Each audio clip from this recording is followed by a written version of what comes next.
ಎಲ್ಲರಿಗೂ ನಮಸ್ಕಾರ. ಪ್ರೊಫೆಸರ್ ಮಲ್ಲೇಪುರಂ ವೆಂಕಟೇಶ್ ಅವರೇ, ಪ್ರೊಫೆಸರ್ HT ಪೋತಿಯವರು, ನಿರ್ದೇಶಕರು, ಕನ್ನಡ ಅಧ್ಯಯನ ಸಂಸ್ಥೆ ಕಲಬುರಗಿ. ಈಗ ತಾನೇ ಮಾತನಾಡಿದಂಥ ಈ ಪುಸ್ತಕದ ಸಂಪಾದನೆಯನ್ನು ಮಾಡಿದಂಥ ಡಾಕ್ಟರ್ MB ಕಟ್ಟಿಯವರೇ, ಉಳಿದವ್ರ ಹೆಸರುಗಳು ನಾನು ಹೇಳೋದಿಲ್ಲ. ಕಾರಣ ಇಷ್ಟೇ, ಒಂದೇ ಒಂದು ಮಾತು ಹೇಳಿದೆ, ಎಲ್ಲ ಆತ್ಮೀಯರೇ. ಈ ಪುಸ್ತಕದ ಲೋಕಾರ್ಪಣೆ ಸಮಾರಂಭವನ್ನು ಅತ್ಯಂತ ಸರಳವಾಗಿ ಕೆಲವೇ ಜನ ಕೂಡಿ ಇಲ್ಲಿ ಲೋಕಾರ್ಪಣೆ ಮಾಡೋ ಕಾರ್ಯಕ್ರಮ ಇರಲಿ ಅಂದರು. ಆಮೇಲೆ ನಮ್ಮ ಕೃಷ್ಣಮೂರ್ತಿಯವರು ಸ್ಪರ್ಶ್ ಇದರಲ್ಲೇ ಫೌಂಡೇಶನಲ್ಲಿ ನಾವು ಬೇಕಾದ್ರ ಜೊತೆ ಕುಂತು ಮಾಡಬಹುದು ಅಂದರು. ಆಗ ನನ್ನ ಮನಸ್ಸಿಗೆ ಬಂದ ಒಂದು ಭಾವನೆ, 21 ಜನವರಿ 2024ರಲ್ಲಿ ಚೌಡಯ್ಯ ಮೆಮೋರಿಯಲ್ ಹಾಲ್ನಲ್ಲಿ ಈ ಆತ್ಮಕಥನ 2 ಕನ್ನಡ ಮತ್ತು English, time spend, distance travelled, ಕಳೆದ ಕಾಲ ನಡೆಯೋದು ದೂರ, 2 ಬಿಡುಗಡೆ ಆದವು. ಅಲ್ಲಿ ಸುಮಾರು 1200 ಜನ ಇದ್ದರು. ದೊಡ್ಡ ಸಂಖ್ಯೆಯಲ್ಲಿ ಭಾಳ ಡೀಟೇಲ್ ಆಗಿ ಕಾರ್ಯಕ್ರಮ ನಡೀತು. ಈ ಸಂಕ್ಷಿಪ್ತದಲ್ಲಿ ಮಾಡಬೇಕು ಅಂತಂದಾಗ ನಾನು ಹೇಳಿದೆ, ಅಂದರೆ ಆತ್ಮೀಯತೆಯನ್ನು ಕರೆಸೋಣ. ಅದು 2 ಕಾರಣ. ನಾವೇನಾದರೂ ಒಂದು ಒಳ್ಳೆಯ ಕೆಲಸಗಳನ್ನು ಮಾಡಿದಾಗ, ಒಳ್ಳೆಯ ಕೆಲಸಗಳಾದಾಗ ಅವುಗಳನ್ನು ನೋಡಿ ಸಂತೋಷ ಪಡ್ತಕ್ಕಂಥ ಆತ್ಮೀಯರು ಅವಶ್ಯಕತೆ ಇದೆ. ಆದ್ದರಿಂದ ನಾನು 5-10 ಜನ ಸ್ವಲ್ಪ ಅದನ್ನು ಎಕ್ಸ್ಟೆಂಡ್ ಮಾಡಿ ಎಲ್ಲ ಆತ್ಮೀಯರನ್ನ ಅದರ ಜೊತೆ ಇರಬೇಕು, ಸಂತೋಷ ಆಗ್ತಕ್ಕಂಥ ದೃಷ್ಟಿಯಿಂದ ಎಲ್ಲರನ್ನ ಆತ್ಮೀಯನ ಕದಿರ ಆದ್ದರಿಂದ ನಾವು ಆತ್ಮೀಯರೇ ಅನ್ನೋ ಶಬ್ದವನ್ನು ಉಪಯೋಗ ಮಾಡಿ ನಿಮಗೆ ಅಡ್ರೆಸ್ ಮಾಡ್ತೇನೆ. ನಾನು ವಿಸ್ತಾರವಾಗಿ ಮಾತಾಡಬೇಕಂತ ಅಂದ್ಕೊಂಡಿಲ್ಲ, ಆಡೋದಿಲ್ಲ. ಆದರೆ ಸಂಪಾದಕರಾದ ಡಾಕ್ಟರ್ MB ಕಟ್ಟಿಯವರು ನನಗೊಂದು ಕೆಲವು ಮಾತುಗಳನ್ನ ಆಡಬೇಕೆಂಬ ದೃಷ್ಟಿಯಿಂದ ಹೇಳಿದರೆ, ಆದರೂ ಸಂಕ್ಷಿಪ್ತವಾಗಿ ನಿಮ್ಮ 1-2 ಘಟನೆಗಳ ಬಗ್ಗೆ ಹೇಳ್ತೀನಿ ಖಂಡಿತವಾಗಿ. ಈ ಆತ್ಮಕಥನ ಏಕೆ, ಆತ್ಮಕಥನ ಯಾಕೆ ಬರೀಬೇಕು ಅಂತಕ್ಕಂಥದ್ದು ನನ್ನ ಮೊದಲನೇ ಚಿಂತನೆ ಆಯಿತು. ಅಲ್ಲಿ 2 ಕಾರಣಗಳು. ಒಂದು, ನಮ್ಮ ಜೀವಿತ ಕಾಲದಲ್ಲಿ ಇಲ್ಲಿವರೆಗೆ ನಾವೆಲ್ಲರೂ ಏನು ಜ್ಞಾನವನ್ನು ಪಡೆದಿದ್ದೀವಿ, ಅನುಭವವನ್ನು ಕಂಡುಕೊಂಡಿದ್ದೀವಿ,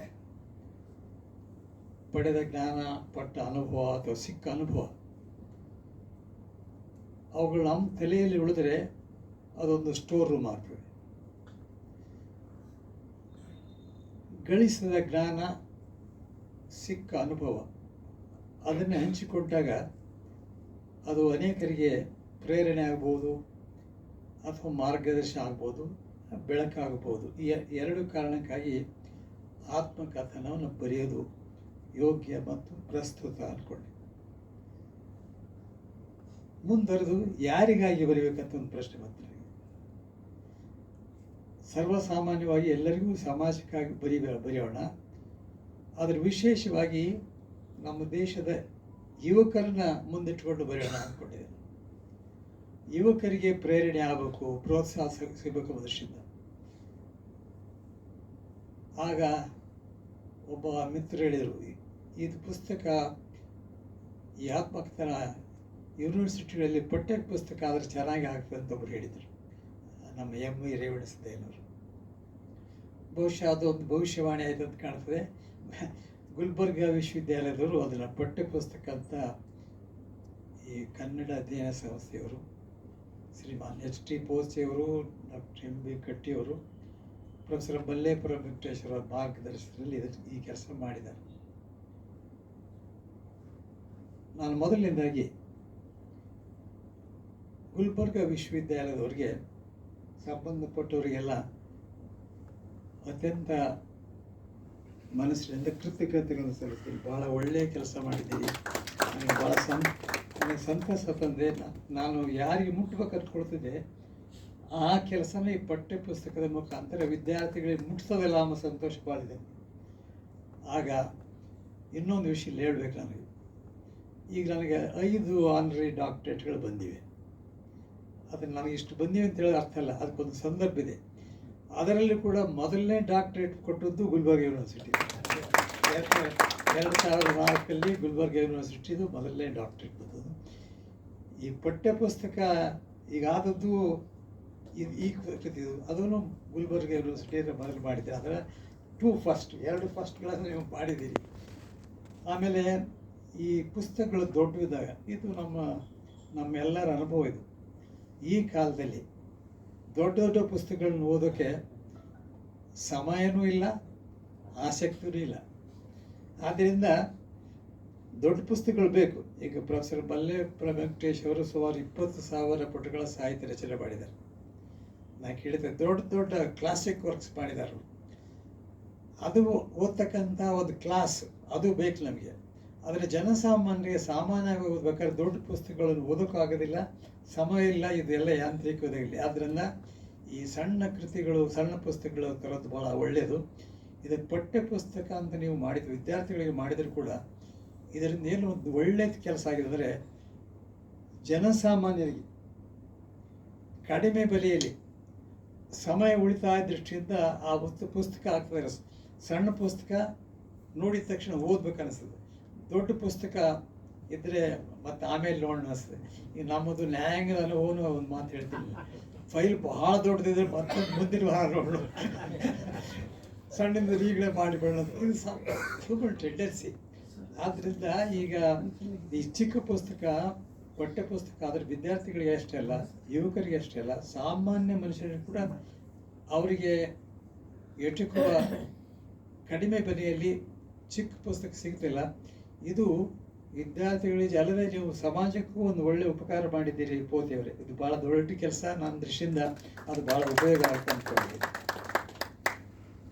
ನಾನು ಆತ್ಮಕಥೆ ಇಲ್ಲಿದೆ,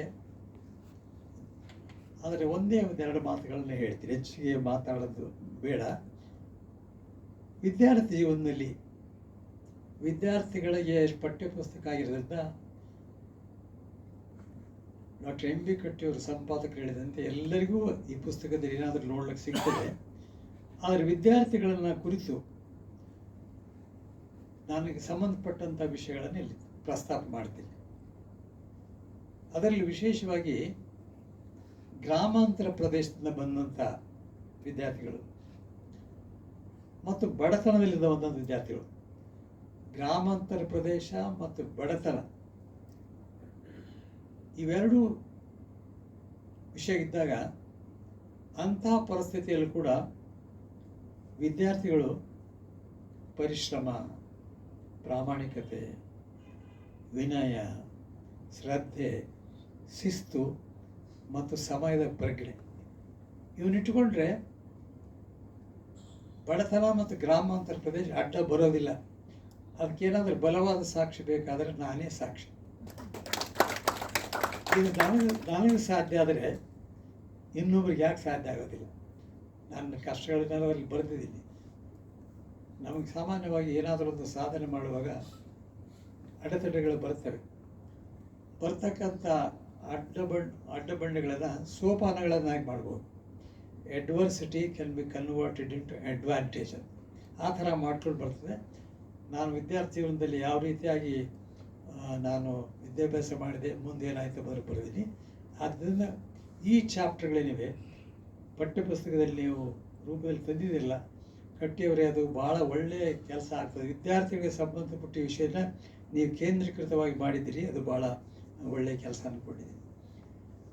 ನನಗೆ ಅವ್ರು ಹೇಳಿದರು 500 ಪುಟಗಳ ಪುಸ್ತಕನ ಈ 130 ಪುಟಗಳಿಗೆ ಮಾಡೋದು ಭಾಳ ಕಷ್ಟ ಕೆಲಸ. ಪ್ರೊಫೆಸರ್ ಮಲ್ಲೇಪುರಂ ಅವರು ಉದ್ಘಾಟನೆ ಮಾಡುವಾಗ ಹೇಳಿದರು, ಭಾಳ ಸಂಗ್ರಹ ಮಾಡೋದು ಭಾಳ ಕಷ್ಟದ ಕೆಲಸ ಅಂತ. ಉದ್ದಕ್ಕೆ ಬರೀಬೋದು, ಪ್ರಿಸಿಷನ್ ಆಗಿ ಬರೆಯೋದು ಭಾಳ ಕಷ್ಟದ ಕೆಲಸ. ಈಗ ನಮ್ಮ ನ್ಯಾಯಾಂಗ ಕ್ಷೇತ್ರದಲ್ಲಿ ಎಲ್ಲರೂ ನಮ್ಮಲ್ಲಿ ನ್ಯಾಯಾಧೀಶರಿದ್ದರೆ ಭಾಳ ನ್ಯಾಯಾಂಗದ ಕ್ಷೇತ್ರದಲ್ಲಿ ಗೊತ್ತಿದೆ. ನಮ್ಮ 100 page, 50 page, 200 page judgement, Privy Council judgement ಅಂತ 5-10 ಪೇಜ್ನ ಬರೀತಿದ್ರು. ಎಲ್ಲ ಅಷ್ಟರಲ್ಲಿ ಬರುವಾಗ ಅದು ಭಾಳ ಕಷ್ಟದ ಕೆಲಸ. ಆದ್ದರಿಂದ ಡಾಕ್ಟರ್ ಎಂ ಬಿ ಕಟ್ಟಿಯವರೇ, ನೀವು ಹೇಳಿದ್ರಿ ನಾನು ಏನಂತೀನೋ ಅಂತ ನಿಮಗೆ ನಿದ್ದೆ ಬರಲಿಲ್ಲ ಅಂತ. ಈ ಪುಸ್ತಕ ಇಷ್ಟು ಚೆನ್ನಾಗಿ ಬಂದಿದೆ, ಇವತ್ತು ನೀವು ಹೋಗಿ ಚೆನ್ನಾಗಿ ನಿದ್ದೆ ಮಾಡಿ. ಭಾಳ ಚೆನ್ನಾಗಿ ಬಂದಿದೆ, ಸಂತೋಷವಾಗಿ ಹೇಳ್ತಾ ಇದ್ದೀನಿ. ನಾನು ಕೃಷ್ಣಮೂರ್ತಿ ಅವರು ನನಗೆ ತೋರಿಸಿದ್ರು, ನಾನು ನೋಡಿದೆ, ಚೆನ್ನಾಗಿ ಬಂದಿದೆ. ನೀವು 2 ಘಟನೆಗಳ ಬಗ್ಗೆ ಹೇಳಿದಿರಿ, ಅದನ್ನು ಸಂಕ್ಷಿಪ್ತವಾಗಿ ಹೇಳ್ಬಿಡ್ತೀನಿ. ನಾನು ಒಂದು ದೇವಸ್ಥಾನದಲ್ಲಿ ಬಂದಂಥ ದೇವರ ಸ್ಥಾನದಲ್ಲಿ ಬಂದಂಥ ಒಂದು ಸಂದೇಶದ ಬಗ್ಗೆ. ನಾನು ಕರ್ನಾಟಕ ಹೈಕೋರ್ಟಿನ ಜಡ್ಜಿ ಆಗ್ಬೇಕಂತ ರೆಕಾರ್ಡ್ ಬರ್ರಿ ಬಸವರಾಜ್ ಕೋನಕ್ ಅವರು ಬಂದರು, ಪ್ರಕಾಶ್ ಅವರು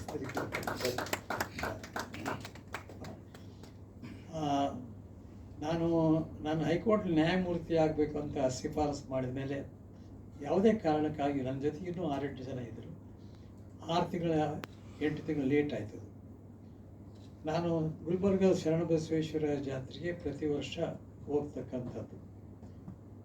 ಅದೇ ಪ್ರಕಾರ 1990 ಮಾರ್ಚ್ರಲ್ಲಿ, ಬಹುಶಃ ಮೊದಲನೇ ವಾರ ನಾನು ದೇವಸ್ಥಾನಕ್ಕೆ ಹೋಗಿದ್ದೆ. ಅದು ಇವತ್ತು ಬರ್ತದೆ, ನಾಳೆ ಬರ್ತದೆ, 6-8 ತಿಂಗಳು ಕಳೆದು ಹೋಗಿತ್ತು. ದೇವಸ್ಥಾನದಲ್ಲಿ ಪೂಜೆ ಒಳಗೆ ಮಾಡಿಕೊಂಡು ದೇವಸ್ಥಾನದಲ್ಲಿ ಇರುವಾಗಲೇ ಆವಾಗ ರಾಮಾಜಿ ಅವರು ಆ್ಯಕ್ಟಿಂಗ್ ಚೀಫ್ ಜಸ್ಟಿಸ್ ಆಗಿದ್ದರು. ಒಂದು ಮೆಸೇಜ್ ಕಳಿಸಿದರು. ಆ ದೇವಸ್ಥಾನದೊಳಗಿರುವಾಗ ಮೆಸೇಜ್ ಬಂತೆ. ಆ ಮೆಸೇಜ್ ನೋಡಿದೆ, ಅದನ್ನು ಪ್ರಸ್ತಾಪ ಮಾಡಿದರು. ಆ ಗರ್ಭಗುಡಿಯಲ್ಲಿ ಸ್ವಂತ ಪೂಜೆ ಮಾಡತಕ್ಕಂಥದ್ದು ಆ ದೇವಸ್ಥಾನದ ಸಂಸ್ಥಾನದವರು ಒಂದು 4-5 ಜನಕ್ಕೆ ಮಾತ್ರ ಅಲ್ಲಿ ಅವಕಾಶ. ಆದರೆ ನಾನು ಒಬ್ಬ ಪುಣ್ಯವಂತ, ಯಾವಾಗಲೂ ಗರ್ಭಗುಡಿಯಲ್ಲಿ ಪೂಜೆ ಮಾಡ್ತಕ್ಕಂಥ ಅವಕಾಶ ಸಿಕ್ಕಿದೆ. ನನಗೆ ಸಹಜವಾಗಿ ಬಂದ ಭಾವನೆ ಅಂದರೆ, ಶರಣಬಸವೇಶ್ವರ ಈಗ ಸುಮಾರು 40-50 ವರ್ಷಗಳಿಂದ ನೀವು ಪೂಜೆ ಮಾಡ್ತಕ್ಕಂಥ ಕೃಪೆ ಈ ಕೈಗೆ ನೀವು ಕೊಟ್ಟಿದ್ದೀರಿ. ಇವತ್ತೇನು ಸಂದೇಶ ಬಂದಿದೆ, ಇದೇ ಕೈಗೆ ನ್ಯಾಯದಾನ ಮಾಡತಕ್ಕಂಥ ಸಂದೇಶನೂ ಬಂದಿದೆ. ಆದ್ದರಿಂದ ನಾನು ಆ ದೇವಸ್ಥಾನದಲ್ಲಿ ಮೊದಲನೇ ಪ್ರಮಾಣ ವಚನ ಮಾಡಿದೆ. ನಿಮ್ಮ ದೇವಸ್ಥಾನದಲ್ಲಿನೇ ನನಗೆ ಈ ನ್ಯಾಯಾಧೀಶರಾಗ್ತಕ್ಕಂಥ ಅವಕಾಶ ಸಂದೇಶ ಬಂದಿದೆ. ಈ ಕೈಯಿಂದ ನ್ಯಾಯನಾಗಲಿ ಅನ್ಯಾಯ ಎಂದೂ ಆಗಬಾರ್ದು ಅಂತ ಅಲ್ಲಿ ಪ್ರಮಾಣ ಮಾಡಿ ಆಮೇಲೆ ಬಂದು ಇಲ್ಲಿ 29 ಮಾರ್ಚ್ಗೆ ನಾನು ಪ್ರಮಾಣ ವಚನ ಸ್ವೀಕಾರ ಮಾಡಿದೆ. ಇದೆ ಅಲ್ಲಿ ಇರಲಿಲ್ಲ, ನೀವು ಮೊದಲಿತ್ತು ಆಮೇಲೆ ತೆಗೆದಿರಿ. ಇದು ನನ್ನ ದೃಷ್ಟಿಯಿಂದ ಮನುಷ್ಯನ ಪ್ರಯತ್ನ ಮತ್ತು ದೈವಿಕ ಕೃಪೆ ಎರಡೂ ಬೇಕಂತ ನಾನು ಬಲವಾಗಿ ನಂಬಿದ್ದೀನಿ. ಪುರುಷ ಪ್ರಯತ್ನ, ದೈವಿಕ ಕೃಪೆ ಬೇಕು. ಥ್ರೂಔಟ್ ಆ ಪುಸ್ತಕದಲ್ಲಿ ನಿಮಗೆ ಕಂಡು ಬರ್ತದೆ. ಆದ್ದರಿಂದ ಈ ಘಟನೆ ನನ್ನ ಪುಸ್ತಕದಲ್ಲಿ ಸೇರಿಸ್ಬೇಕಂತ. ಎರಡನೇದಾಗಿ ನಾನು ಹೇಳಿದ್ದೇನೆ ಅಂದರೆ, KZD ಟ್ರೀ ಬಗ್ಗೆ ಹೇಳಿದರು. ನಾನು ರಾಜಸ್ಥಾನ ಹೈಕೋರ್ಟ್ನ ಚೀಫ್ ಜಸ್ಟಿಸ್ ಆಗಿದ್ದಾಗ ಅಲ್ಲಿ ಒಂದು ಊರಿದೆ, ಬಿಸ್ಟೋಯಿ ಒಂದು ಕಮ್ಯುನಿಟಿ ಇದೆ. KZD ಟ್ರೀ ಅಂದರೆ ಅದು ಮೆಡಿಸಿನಲ್ ಪ್ಲಾಂಟ್ಸ್. ಅವು ಅಲ್ಲಿ ಯಾರು ಸಹ ಯಾವುದೋ ಒಂದು ಕಾರಣಕ್ಕಾಗಿ ಅವರು ಇರ್ತಕ್ಕಂಥ ಎಲ್ಲ KZD ಟ್ರೀಗಳನ್ನ ಕಟ್ ಮಾಡಿ ಅಂತ ಆರ್ಡರ್ ಮಾಡಿದರು. ಅವ್ರನ್ನ ಹೆಣ್ಮಕ್ಳು ಅದರಲ್ಲಿ ವಿಶೇಷವಾಗಿ ಇಂಥ ಮೆಡಿಸಿನಲ್ ವ್ಯಾಲ್ಯೂ ಇರ್ತಕ್ಕಂಥ ಈ ಗಿಡಗಳೆಲ್ಲ ನಾವು ಕಡಿದು ಹಾಕಕ್ಕೆ ಬಿಡೋದಿಲ್ಲ. ಬೇಕಾದರೆ ನೀವು ಮೊದಲು ನಮ್ಮ ಕತ್ತರಿಸಿ ಗಿಡ ಕತ್ತರಿಸಿ ಅಂತ ಎಲ್ಲ ಹೆಣ್ಮಕ್ಳು ಬಂದು ಆಮೇಲೆ ಇವ್ರು ಜನ ಸೇರಿಕೊಂಡ್ರು. Before you cut the tree, cut our health ಅಂತ. That was the determination. ಆ ಕಾಲಕ್ಕೆ ಆ ಎನ್ವೈರ್ಮೆಂಟ್ನಲ್ಲಿ ಇಟ್ಕೊಂಡು ಪ್ರಜ್ಞೆ ಇಟ್ಟುಕೊಂಡು ಅದು ಮಾಡಿದರು. ಆಮೇಲೆ ಇದನ್ನೆಲ್ಲ ನೋಡಿ ರಾಜ ಅದನ್ನು ವಿತ್ಡ್ಯೂ ಆರ್ಡರ್ ವಾಪಸ್ ತಗೊಂಡ್ರು. ಅದಕ್ಕೆ ಇವತ್ತಿಗೂ ಅವ್ರ ಹೆಸರಲ್ಲಿ ಒಂದು ನ್ಯಾಷನಲ್ ಲೆವೆಲಲ್ಲಿ ಒಂದು ಪ್ರಶಸ್ತಿ ಕೊಡ್ತಾರೆ. ಆ ಕಾರಣ ವಾತಾವರಣ ಬಗ್ಗೆ, ಆಮೇಲೆ ಪರಿಸರದ ಬಗ್ಗೆ ಆ ಜನರ ಪ್ರಜ್ಞೆ ಆ ಕಾಲದಲ್ಲಿ ಇತ್ತು ಅಂತ ಅಂಬೋದಕ್ಕೆ ಅದೊಂದು ನಾವು ವಿಷಯ ಅಲ್ಲಿ ಪ್ರಸ್ತಾಪ ಮಾಡಿದ್ದೆ. ಅದನ್ನು ಸೇರಿಸೋದು ಒಳ್ಳೆಯದಂತ ಅದನ್ನು ಎರಡೂ ಸೇರಿಸಿದ್ದೀರಿ. ಬಹಳ ಸಂತೋಷ, ಒಳ್ಳೆಯ ಕೆಲಸ ಮಾಡಿದೆ. ಇನ್ನು ಕೊನೆ ಒಂದು ಮಾತು ಹೇಳಿದರೆ, ಒಬ್ಬ ಹೆಣ್ಮಗಳ ಬಗ್ಗೆ ಅದನ್ನು ಹೇಳಿ ಮುಗಿಸ್ತೀನಿ ನಾನು. ಒಬ್ಬ ಬಡ ಹೆಣ್ಮಗಳು, ಅದು ನನಗೆ ಭಾಳ ಪರಿಣಾಮಕಾರಿಯಾಗಿದೆ. ಅನೇಕ ಸಾರಿ ನಾವು ಇನ್ನೊಬ್ಬರಿಂದ ಕಲಿತೀವಿ, ಆ ಸಂದರ್ಭ ಸನ್ನಿವೇಶಗಳು ಜನರಿಂದ ಕಲಿತೀವಿ ನಾವು ಪಾಠ. ಅದು ಯಾರಿಂದಲಾದರೂ ಆಗ್ಬೋದು. ಒಬ್ಬ ಬಡ ಹೆಣ್ಮಗಳು ವಿಧವೆ, ಸಹಜವಾಗಿ ನಮ್ಮ ದೇಶದಲ್ಲಿ ಈಗೆಲ್ಲ ರೈಟ್ ಟು ವುಮೆನ್ಸ್ ರೈಟು ಇವೆಲ್ಲ ಹೆಣ್ಮಕ್ಳ ಹಕ್ಕುಗಳೆಲ್ಲ ಭಾಳ ಅವೇರ್ನೆಸ್ ಬಂದಿದೆ. ಇವರಿಗೆ ಸಾಕಷ್ಟು ಅನುಕೂಲ ಆಗಿದೆ. ಆಗ ಗಂಡ ಸತ್ತ ಮೇಲೆ ಅವರು ಅಣ್ಣ ತಮ್ಮಂದಿರಕ್ಕೆ ಪಾಲ ಕೊಡಲಿಲ್ಲ. ಭಾಳ ಬಡವಿ. ನಾನು ಗುಲ್ಬರ್ಗಾದಲ್ಲಿ ನಾನು ಚೇಂಬರ್ಲಿರುವಾಗ ಬಂದ ಹೆಣ್ಮಗಳು, ಹೊರಗಡೆ ನಮ್ಮ ಜೂನಿಯರ್ಸ್ ಇದ್ದರು, ನಾನು ಗ್ಲಾಸ್ ಇದರಲ್ಲಿ ನೋಡಿದೆ. ಆಕೆ ನೋಡಿದ ತಕ್ಷಣ ಎಷ್ಟೋ ಕಷ್ಟದಾಗಿದ್ದಾಳೆ ಹೆಣ್ಮಗಳು ಬಡಿ ಅಂತ ಅಲ್ಲಿ ನಾವು ಅವ್ರ ಜೊತೆಗೆ ಮಾತಾಡ್ತಿದ್ದೆ, ನಮ್ಮ ಜೂನಿಯರ್ಸ್ ಜೊತೆಗೆ. ನಾನೇ ಒಳಗೆ ಬಾ ಅಂತ ಕರೆದೆ. ನೋಡಿದಾಗ ಈ ವಿಷಯ ಹೇಳಿದ್ದು, ಅದೇನು suit for partition and separate position, ಅದೇನು ವಕಾಲ ದೃಷ್ಟಿಯಿಂದ ದೊಡ್ಡದಲ್ಲ, ಮಾನವೀಯತೆ ದೃಷ್ಟಿಯಿಂದ ದೊಡ್ಡದು. ಏನಂದರೆ ರಿಲೇಷನ್ಶಿಪ್ ಅಡ್ಮಿಟ್ ಮಾಡಿದರು, ಆಮೇಲೆ ಪ್ರಾಪರ್ಟಿ ಅದು ಎನ್ಸಿಸ್ಟಲ್ ಪ್ರಾಪರ್ಟಿ ಅಂತ ಅಡ್ಮಿಟ್ ಮಾಡಿದರು. ನಮಗೆಲ್ಲ ಲಾಯರ್ಸ್ಗೆ ಜಡ್ಜಸ್ಗೆ ಗೊತ್ತಿದೆ. ರಿಲೇಷನ್ಶಿಪ್ ಅಡ್ಮಿಟ್ ಆಗಿ ಆಮೇಲೆ ಪ್ರಾಪರ್ಟಿ ಎನ್ಸಿಸ್ಟಲ್ ಪ್ರಾಪರ್ಟಿ ಫ್ಯಾಮಿಲಿ ಪ್ರಾಪರ್ಟಿ ಆದಮೇಲೆ ಅಲ್ಲಿ ಆರ್ಗ್ಯುಮೆಂಟ್ ಮಾಡೋದೇ ಇಲ್ಲ, ಸೂಟ್ ಡಿಗ್ರಿ ಆಯಿತು. ಆದರೆ ಆ ಹೆಣ್ಮಗಳ ದೃಷ್ಟಿಯಿಂದ ಅದು ಭಾಳ ದೊಡ್ಡದು. ಆಕೆ ಕೇಸ್ ಗೆದ್ಮೇಲೆ ನನ್ನ ಹತ್ರ ಬಂದು ಕಾಲಿಗೆ ನಮಸ್ಕಾರ ಮಾಡೋಕ್ಕೆ ಬಂದು, ಬೇಡಮ್ಮ ನೀನು ನಮಸ್ಕಾರ ಮಾಡಬೇಕು ಬೇಡ, ಯಾಕಂದ್ರೆ ನಮ್ಮ ತಾಯಿ ವಯಸ್ಸಿನ ಮನುಷ್ಯರಿದ್ದಿ, ನನಗಂತೂ ತಾಯಿ ಇಲ್ಲ, ಕಳ್ಕೊಂಡಿನಿ 2 ವರ್ಷದಲ್ಲಿ, ಈ ತಾಯಿ ಸಮಾನಿದ್ದಿ, ನಮಸ್ಕಾರ ಮಾಡಬೇಡ ಅಂತೇಳಿ. ಆಕೆ ಒಂದು ಮಾತು ಹೇಳಿದ್ದಕ್ಕೆ, ಸಾಹೇಬ್ರೆ ನಿಮಗೆ ಒಳ್ಳೇದಾಗಲಿ, ನಿಮ್ಮ ಮಕ್ಕಳಿಗೆ ಒಳ್ಳೇದಾಗಲಿ, ನಿಮ್ಮ ಕುಟುಂಬಕ್ಕೆ ಒಳ್ಳೇದಾಗಲಿ ಅಂತ ಈ ಮಾತು ಹೇಳಿಲ್ಲ. ಆಮೇಲೆ ನಾನು ಮುಂದೆ ಇದನ್ನು ಉಲ್ಲೇಖ ಮಾಡಿದ್ದೀನಿ. ರಾಜಸ್ಥಾನ ಹೈಕೋರ್ಟ್ ಚೀಫ್ ಜಸ್ಟಿಸ್ ಆದಮೇಲೆ ಈ ಬ್ಯಾಂಕ್ವೆಟ್ ಹಾಲ್ನಲ್ಲಿ ಒಂದು ಫೆಲಿಸಿಟೇಷನ್ ಸನ್ಮಾನ ಸಮಾರಂಭ ಇತ್ತು. ಅಲ್ಲಿ ಎಲ್ಲ ಹೇಳಿದ್ರು. ನನ್ನ ನಾನು ಮಾತನಾಡುವಾಗ, ನಾನು ಸ್ಪಂದಿಸುವಾಗ, ಸನ್ಮಾನಕ್ಕೆ ಸ್ಪಂದಿಸುವಾಗ ಒಂದು ಮಾತು ಹೇಳಿದೆ. ನನಗಿಂತ ಬುದ್ಧಿವಂತರು ಭಾಳ ಜನ ಇದ್ದಾರೆ, ನನಗಿಂತ ಕಷ್ಟಪಡೋರು ಭಾಳ ಜನ ಇದ್ದಾರೆ, ಭಾಳ ಒಳ್ಳೆಯ ನನಗೆ ಇದ್ದಾರೆ. ಆದರೆ ನನಗೆ ರಾಜಸ್ಥಾನ ಹೈಕೋರ್ಟ್ ಚೀಫ್ ಜಸ್ಟಿಸ್ ಆಗ್ತಕ್ಕಂಥ ಒಂದು ಅಪರ್ಚುನಿಟಿ ದೇವರ ಅನುಗ್ರಹ ಸಿಕ್ಕಿದೆ, ಅವಕಾಶ ಸಿಕ್ಕಿದೆ ಅಂದಾಗ ಕಾರಣ ಇನ್ನೊಂದಿದೆ ಅಂತ ಹೇಳಿದೆ. ನನ್ನ ಪರಿಶ್ರಮ ಯೋಗ್ಯತೆ ಜೊತೆಗೆ ಭಾಳ ಜನ ಇದ್ದಾರೆ ನನಗೆ ಸಿಕ್ಕಾದ್ರೆ, ಅದ್ರ ಜೊತೆಗೆ ಬಹುಶಃ ಆ ಬಡ ಹೆಣ್ಣುಮಗಳು ನನಗೇನು ಪ್ರಾರ್ಥನೆ ಮಾಡಿದ್ಲಲ್ಲ ಅವತ್ತು, ಅಂತ ಎಷ್ಟೋ ಜನರ ಪ್ರಾರ್ಥನೆಯ ಶಕ್ತಿ ಕೂಡ ನಾನಿಲ್ಲಿ ಚೀಫ್ ಜಸ್ಟಿಸ್ ಆಗ ಅನುಕೂಲ ಆಗಿದೆ ಅನ್ನೋ ಮಾತು. ಅವತ್ತೊಂದು ಮಾತು ಹೇಳಿದೆ. ಡಾಕ್ಟರ್ ಶರಣ್ ಪಾಟೀಲ್ ಈ ಮಾತನ್ನು ಭಾಳ ಸತ್ತೆ ನೆನೆಸ್ತಾರೆ ಮತ್ತು ಒಂದು ಸಂದರ್ಭದಲ್ಲಿ ಹೇಳಿದ್ದಾರೆ. ಅವ್ರು ಏನು ಹೇಳಿದೆ ಅಂದರೆ, ಸಾಮಾನ್ಯವಾಗಿ ನಮ್ಮದು ಯಾವುದೇ ಪ್ರೊಫೆಷನ್ ವೃತ್ತಿಯಲ್ಲಿ ಡಾಕ್ಟರು, ಲಾಯರು, ಇಂಜಿನಿಯರು, ಟೀಚರ್ ಅವ್ರವ್ರ ಉದ್ಯೋಗದಲ್ಲಿ ಜನ ಬರ್ತಾರೆ, ಅವ್ರು ಮಾಡಿದ ಕೆಲಸಕ್ಕೆ ಸಂಭಾವನೆ ಫೀಸ್ ಕೊಡ್ತಾರೆ. ಶ್ರೀಮಂತರು ಕೊಡ್ತಾರೆ ಫೀಸ್, ಇಲ್ಲದವರು ಬಡವರಿಗೆ ಫೀಸ್ ಕೊಡೋಕ್ಕಾಗಲ್ಲ, ಅದು ಪ್ರಾರ್ಥನೆ ಮಾಡ್ತಾರೆ. ಅದಕ್ಕೆ rich people pay, poor people pray, prayer is more powerful than payment. Very good. ಅದಕ್ಕೆ ಹಣ ಕೊಟ್ಟೋಕ್ಕೆ ಬೆಲೆ ಇದೆ, 5,000, 10,000, 1 ಲಕ್ಷ. ಆದರೆ ಹೆಣ್ಮಗಳಂತ ಪ್ರಾರ್ಥನೆ ಮಾಡಿಲ್ಲ, ಆ ಪ್ರಾರ್ಥನೆಗೆ ಎಷ್ಟು ಬೆಲೆ ಕಟ್ತಿರ್ಲಿ. ಆದ್ದರಿಂದ ಆ ಬಡ ಹೆಣ್ಣುಗಳ ಬಗ್ಗೆ ನೀವು ಹೇಳಿದ್ದೀರಿ. ನೀವು ಹೇಳಿದಂಥ 3 ಮಾತುಗಳು ನಾನು ಇಲ್ಲಿ ಹೇಳಿದ್ದೀನಿ, ಇನ್ನು ಮೆಚ್ಚುಗೆ ಹೇಳೋದು ಬೇಡ. ಆದರೆ ಇದು ಒಂದು ಒಳ್ಳೆಯ ಕೆಲಸ. ಈ ಇನ್ನೊಂದು ನನ್ನ ಆತ್ಮೀಯರ ಸಮ್ಮುಖದಲ್ಲಿ ನನಗೆ ಬೇಕಾದಂಥ ಆತ್ಮೀಯರು ಪ್ರೊಫೆಸರ್ ಮಲ್ಲೇಪುರ ವೆಂಕಟೇಶ್ವರು, ಪ್ರೊಫೆಸರ್ H.T. ಪೋತೆ ಅವರು ನಮ್ಮ ಭಾಗದವರು ಅಭಿಮಾನದಿಂದ ಮಾತಾಡಿದ್ದಾರೆ. ಪ್ರೊಫೆಸರ್ ಮಲ್ಲೇಪುರಂ ಅವರು ನನ್ನ ಬಗ್ಗೆ ಬಹಳ ಔದಾರ್ಯದಿಂದ ಮಾತಾಡಿದ್ದಾರೆ, ಭಾಳ ಒಳ್ಳೆಯ ಮಾತುಗಳನ್ನ ಆಡಿದ್ದೀನಿ. ಪ್ರೊಫೆಸರ್ ಪೋತೆ ಅವ್ರಿಗೆ ನೀವು ಇಷ್ಟೊಂದು ಅಭಿಮಾನದಿಂದ ಕೆಲಸ ಮಾಡಿದ್ದೀರಿ, ನಿಮ್ಮ ಗ್ಯಾಲರಿ ಖಂಡಿತ ಬಂದು ನಾನು ನೋಡ್ತೀನಿ, ಭಾಳ ಒಳ್ಳೆಯ ಕೆಲಸ ಮಾಡಿದ್ದೀರಿ. Doctor M.B. ಕಟ್ಟಿಯವರೇ, ನೀವು ಉತ್ತಮವಾಗಿ ಸಂಪಾದನೆ ಮಾಡಿದ್ದೀರಿ, ಭಾಳ ಸಂತೋಷ, ನಿಮಗೆ ಧನ್ಯವಾದಗಳು. ಇಂಥ ಕೃತಿಗಳು ಇನ್ನೂ ಅನೇಕ ನಿಮ್ಮಿಂದ ಬರಲಿ. ಆಮೇಲೆ ನೀವೆಲ್ಲ ಆತ್ಮೀಯರು ಇವತ್ತು ರಜಾ ದಿನ 2 ಅಕ್ಟೋಬರ್ ಆದರೂ ಬಂದಿದ್ದೀರಿ ಮತ್ತು ನೀವು ಸಮಯದಾನ ಮಾಡಿದ್ದೀರಿ, ನಿಮಗೂ ನನ್ನ ಕೃತಜ್ಞತೆಗಳು. ಒಟ್ಟಿನ ಮೇಲೆ ನಾವೆಲ್ಲರೂ ಸೇರಿಕೊಂಡು ಏನಾದರೂ ನಮ್ಮಿಂದ ಒಳ್ಳೆಯದು ಮಾಡೋಕ್ಕೆ ಸಾಧ್ಯತೆ ನಮ್ಮ ಜೀವಿತ ಕಾಲದಲ್ಲಿ ನಾವು ಅದನ್ನು ಮಾಡೋಣ, ಆ ಸಂಕಲ್ಪ ನಮ್ಗೆ ಇರಲಿ ಅಂತ ಹೇಳಿ ನನ್ನ ಮಾತುಗಳು ಮುಗಿಸ್ತೀನಿ.